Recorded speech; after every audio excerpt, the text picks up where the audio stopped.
When narcissists collide, part 2. What then is the dynamic when a lesser narcissist and a mid-range narcissist become entangled with one another?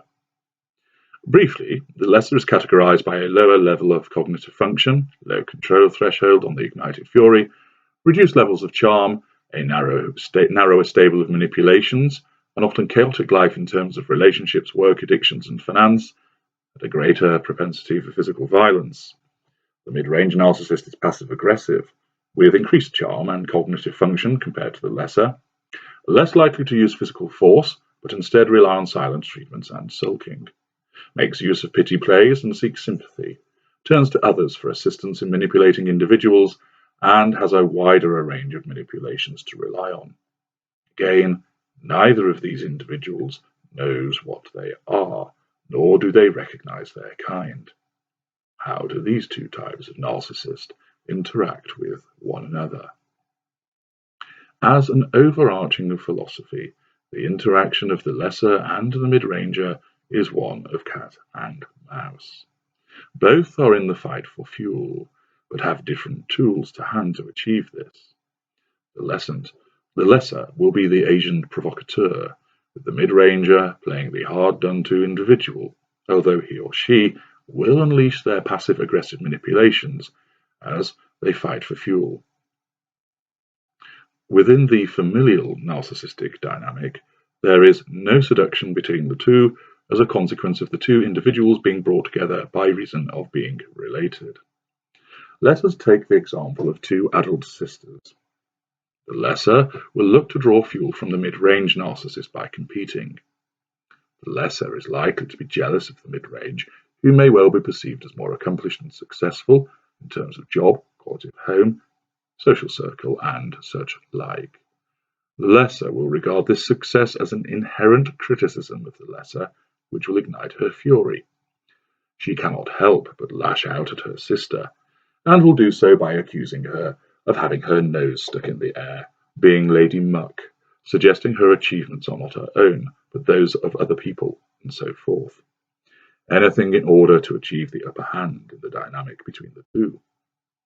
The aggression exhibited by the lesser sister towards the mid-range sister will provide the mid-range sister with fuel, but the nature of the challenge that is contained within it will mean that she will also look to draw fuel from other people by way of pity play and seeking sympathy.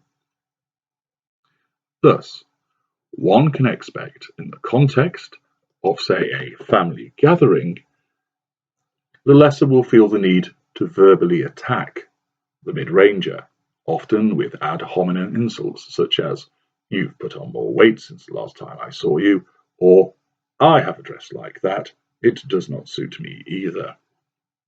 If the lesser makes these comments in an angry or savage fashion, the mid-ranger gains fuel. If the lesser, which is far less likely, states them in a fuel-free way, then this will wound the mid-ranger, who will either retreat from the lesser with a silent treatment and or seek sympathy fuel from non-narcissist third parties. The mid-ranger's hurt response will provide fuel to the lesser. Thus, when the mid-ranger bleats, "Why are you always picking on me?" or "Leave me alone, why do you have to be so hateful?"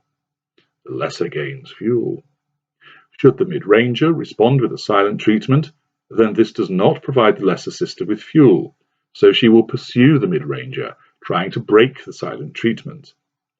This pursuit is likely to give the mid-ranger more fuel, as the lesser sister becomes more and more annoyed and frustrated by the silence. The mid-range will maintain the silent treatment until she receives sufficient fuel to heal the wound, and will then speak again. Or the lesser, deprived of fuel and furious because of the criticism which arises from silence, is forced to seek fuel elsewhere. If the two sisters are in isolation, any interaction will soon descend into an argument, the mid-ranger implementing a silent treatment in order to defend herself. The lesser will keep goading the mid-ranger until she provides fuel again, or the lesser will break off and storm away to lash out at somebody else, cursing the baby-like behavior of her sister as she has her own temper tantrum. If the two sisters are with other family members, the mid-ranger will first turn to them for sympathy and help in halting the attack of the lesser.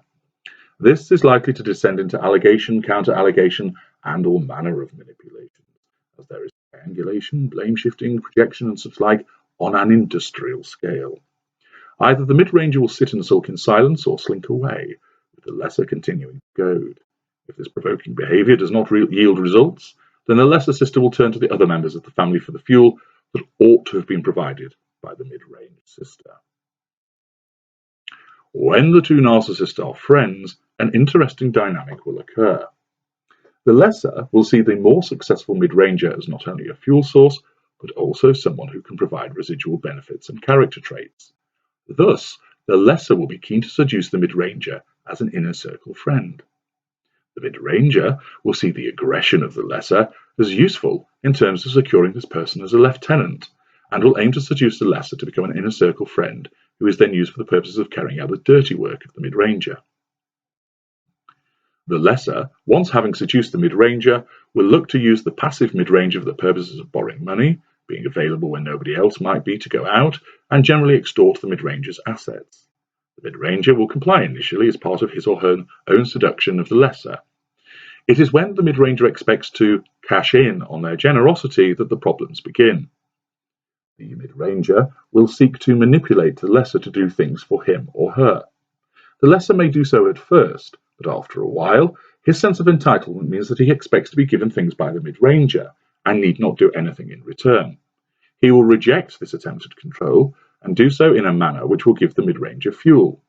The mid-ranger, pushed by his own sense of entitlement, expects the lesser to carry out his wishes, based on past favours, and will react in a feigned, hurtful manner to the lesser lashing out. With both expecting the other to do something based on either entitlement and or past investment, and not gaining the required response, there will be a clash. The lesser will demand, and the mid-range will back off. The likely withdrawal of the mid-ranger will cause the lesser to break off in a fury and cause a temporary cessation of the connection as he seeks out other friends to give him what he is entitled to, non-narcissistic ones. The mid-ranger, hurt by this betrayal of friendship, will retreat and bemoan the selfishness of the lesser to anybody who will listen. They will, however, not discard one another, because they perceive a useful need in one another. The lesser sees the more successful mid-ranger as a provider of bounty to which he is entitled. The mid-ranger sees the lesser as a useful blunt instrument lieutenant, one to which he is also entitled.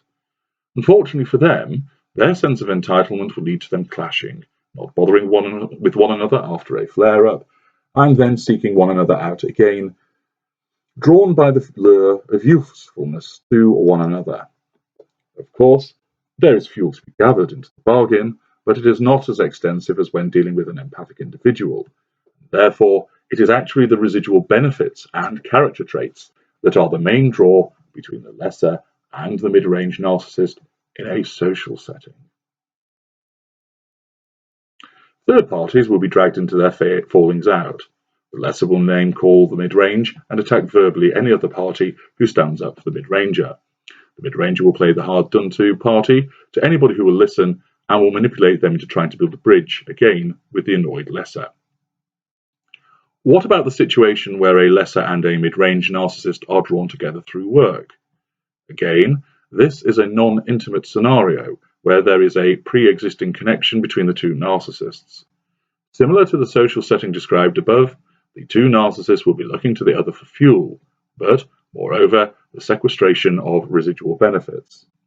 The lesser will expect the mid-ranger to be doing him favours, such as lessening his workload, supporting him for promotion or a pay rise, doling out favourable work and such like, since the mid-ranger is likely to hold a slightly superior position. The mid-ranger will expect to lord it over the lesser and have him or her at the mid-ranger's beck and call. Thus, the lesser will regard any failure of the mid-ranger to show him or her favouritism as a criticism. The lesser's fury will be ignited, and, unable to keep it under control, he will lash out at the mid-ranger and others, causing disruption and potentially disciplinary reaction as the hurt mid-ranger goes running to HR. If the lesser holds the superior role in the workplace, then he will expect the mid-ranger to be his lackey. He will delegate considerable amounts of work to the mid-ranger, who will consider himself being picked on and singled out. He will not dare to complain direct to the lesser, but instead will gossip to peers, complain to a different boss, and potentially raise matters via a grievance. The lesser demands subservience from the mid-range narcissist as part of this deal of control and omnipotence. The mid-ranger, considering himself above menial activity and accountability, believes he is entitled to highlight the mean and unfair behavior of the lesser narcissist.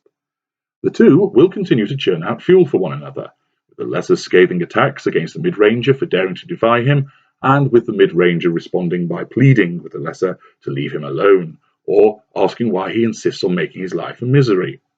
The two of them will certainly provide something of a show to other employees, whilst causing consternation to those who have to work alongside them or regulate their behaviours. They will effectively fight with one another, blaming and counter-blaming, neither ever being at fault and it always being the fault of the other. In terms of tertiary source reaction, a mid-ranger is mainly likely to be pleasant to a lesser tertiary source and provide positive fuel, which the lesser will accept. A lesser, however, is more likely to be aggressive towards a mid-ranger, or offend their readily offended sense of importance by pointing out that the mid-ranger tertiary source has done something wrong, which will result in the imposition of the withdrawal of services, which will in turn cause a sudden explosion from the lesser.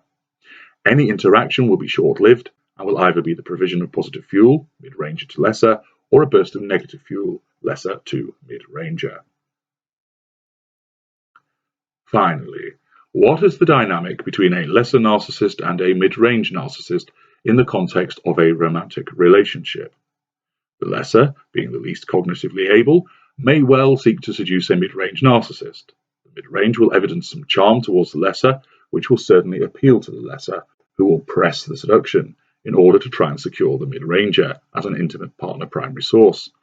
The mid-ranger, however, is likely to regard the lesser as not fulfilling the requisite empathic traits. Whilst the mid-ranger is not aware of specifically what he or she wants, he does have an instinctive awareness of the traits in a prospective romantic partner, which makes him feel better.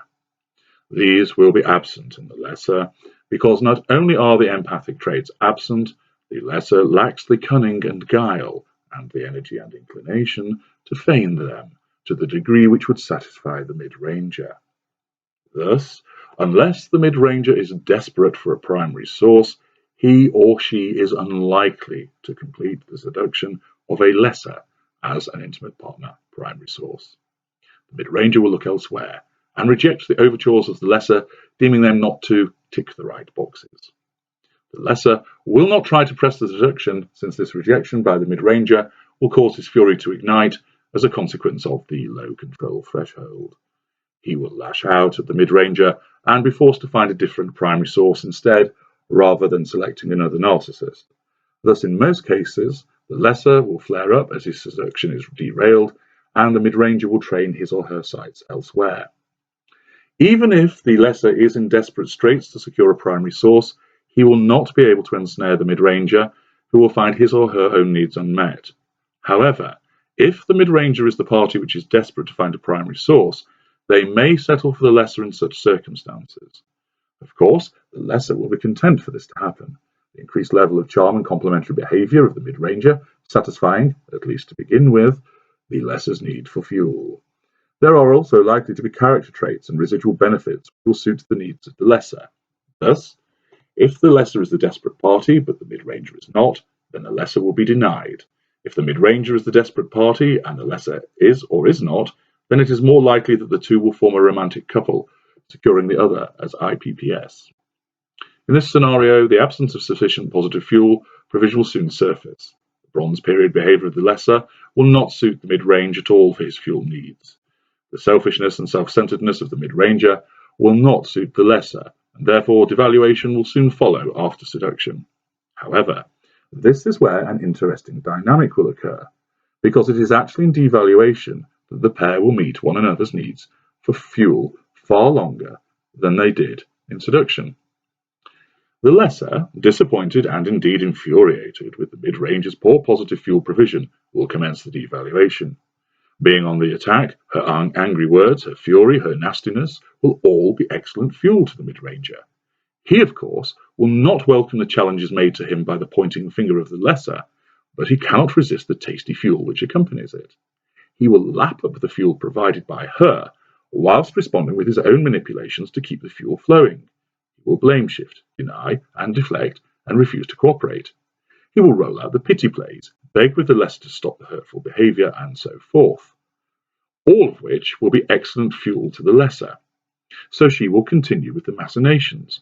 Back and forth they will go, cat playing with mouse, mouse evading cat, in a scenario which causes them to provide sufficient negative fuel to one another. The mid-ranger will turn to the third parties, as is his wont, pointing out the horrible behaviour of the lesser.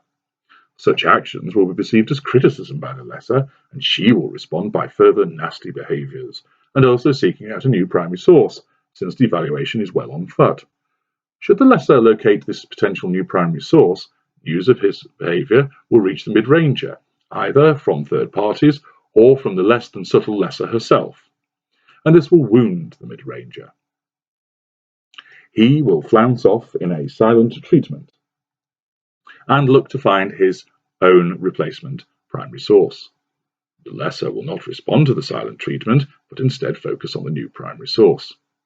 The mid-range, seeing that the silent treatment has had no effect, will establish contact again with the lesser. This appeals to the lesser, as she now believes she has the upper hand again, although the mid-ranger will believe that he has, because he has caused the lesser to engage again. Thus, they are brought together again for a brief respite period. Of course, neither will provide sufficient positive fuel during the respite period, and therefore the devaluation begins again. The death knell for the intimate relationship between the lesser and mid-range narcissist is when they both commence their search for a new primary source and find a suitable prospect. Up until that point, the negative fuel provided through devaluation is maintaining their required fuel levels because of the contrast, something, as you know, which is always required by our kind, between their respective styles, the aggressive lesser and the passive-aggressive mid-ranger. Thus, their devaluation can go on for some time, but once one or both of these narcissists turns their attention to a new primary source, then the end of the relationship will arrive promptly. Either one or both will ensnare a non-narcissist, and the fuel provision from this individual, as an empathic individual, will cause the narcissist to focus on that person and discard either the lesser or the mid-range narcissist they have erroneously installed as a primary source.